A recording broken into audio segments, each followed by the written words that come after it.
इस सितंबर में बहुत सारे आईपीओज ओपन होने वाले हैं, जिसमें से कल 2 आईपीओ ओपन होंगे, गणेश कंज्यूमर्स और एटलांटा इलेक्ट्रिकल्स। आज हम एटलांटा इलेक्ट्रिकल्स के बारे में डिटेल में थोड़ा सा बात करेंगे। मैं पहले बता दूं, कोई भी बाय और सेल की रिकमेंडेशन नहीं है, क्योंकि मैं सेबी रजिस्टर्ड एनालिसिस नहीं हूँ, इसलिए सब लोग अपना रिस्क जो भी इन्वेस्टमेंट का है वो अपने एनालिसिस पे करें। आगे बढ़ते हैं। एटलांटा इलेक्ट्रिकल्स एक गुजरात बेस्ड 1988 की फॉर्मेशन की कंपनी है, पुरानी कंपनी है और ट्रांसफॉर्मर्स मैन्युफैक्चरिंग में इसका मेन बिजनेस है।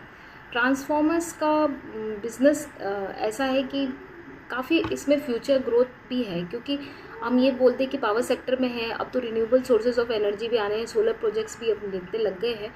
बट ट्रांसफॉर्मर्स का काम ही ऐसा है कि ये वोल्टेज को कंट्रोल करने में यूज़ आता है। तो ये चाहे रिन्यूएबल सोर्सेज हो, चाहे पावर सेक्टर हो, इलेक्ट्रिसिटी हो, नॉर्मल, इनका मैन्युफैक्चरिंग रहेगा, क्योंकि इनका काम रहता है। वोल्टेज चाहे सोलर की हो, चाहे नॉर्मल इलेक्ट्रिसिटी की हो, आपको कंट्रोल करनी ही पड़ेगी। इसलिए ट्रांसफॉर्मर्स का मैन्युफैक्चरिंग है इसमें और काफ़ी ग्रोथ है इस कंपनी में। इशू साइज़ की बात करें तो 687 का करोड़ का कंपनी लेके आ रही है इशू। इसमें से 400 करोड़ का कंपनी फ्रेश इशू करेगी और बाकी 287 करोड़ का इसने ऑफर फॉर सेल रखा है। प्रमोटर्स का जो शेयर्स है वो सेल होगा।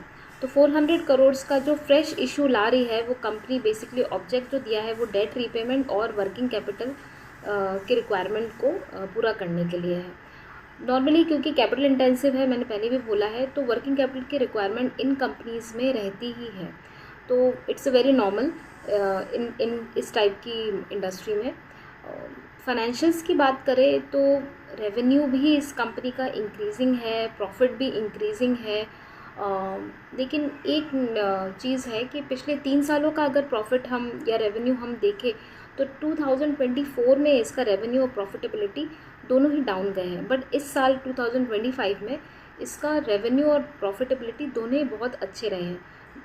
ये कहना भी ज़रूरी है कि प्रॉफिट मार्जिन पिछले 3 सालों में इस बार थोड़ा सा डाउन रहा है इसका। कैश फ्लो की बात करें तो ऑपरेशनल जो कैश फ्लो है वो पॉजिटिव है, ये बहुत अच्छी बात है।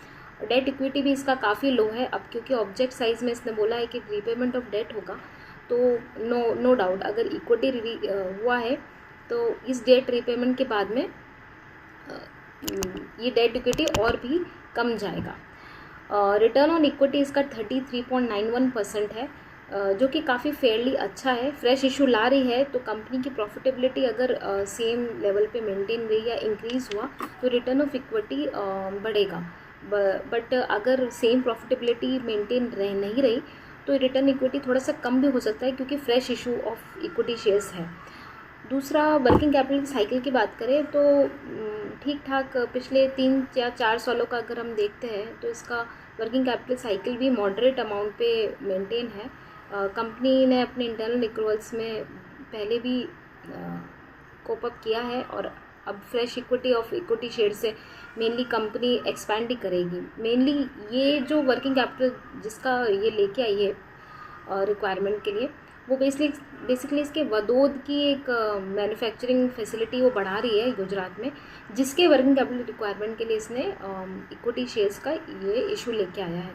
तो एक तरह से हम ये कहते हैं कि कैपेसिटी एक्सपेंशन ही है और इक्विटी कैपेसिटी एक्सपेंशन के लिए बेटर ही रहता है। पीयर्स की बात करें तो पीयर्स में इसके ऑलरेडी लिस्टेड कंपनीज़ में दानिश पावर है, वोल्टैम्प है, ट्रांसफॉर्मर्स एंड रेक्टिफायर्स है, जिसमें से ट्रांसफॉर्मर्स एंड रेक्टिफायर्स और वोल्टैम्प ट्रांसफॉर्मर दोनों ही गुजरात बेस्ड कंपनी है। पीयर्स के मुकाबले में इसने अपनी प्राइसिंग काफ़ी अच्छी रखी है और ईपीएस भी इसका काफ़ी ग्रोइंग है। मोटा मोटी हम ये कहें कि इसके फाइनेंशियल्स और बाकी जो उसने आरएचपी दिया है उसके अकॉर्डिंगली काफ़ी ठीक कंपनी है। जीएमपी आज की डेट में इसका 142 चल रहा है। होपफुली क्योंकि पिछले लास्ट 3 या 4 डेज़ में इसका जीएमपी ग्रोइंग फेज़ में ही है, तो it's a good choice for ये। बट फिर भी मेरी कोई बाय ऐसी रिकमेंडेशन नहीं है। बाकी आप अपना एनालिसिस खुद करें। Thank you so much.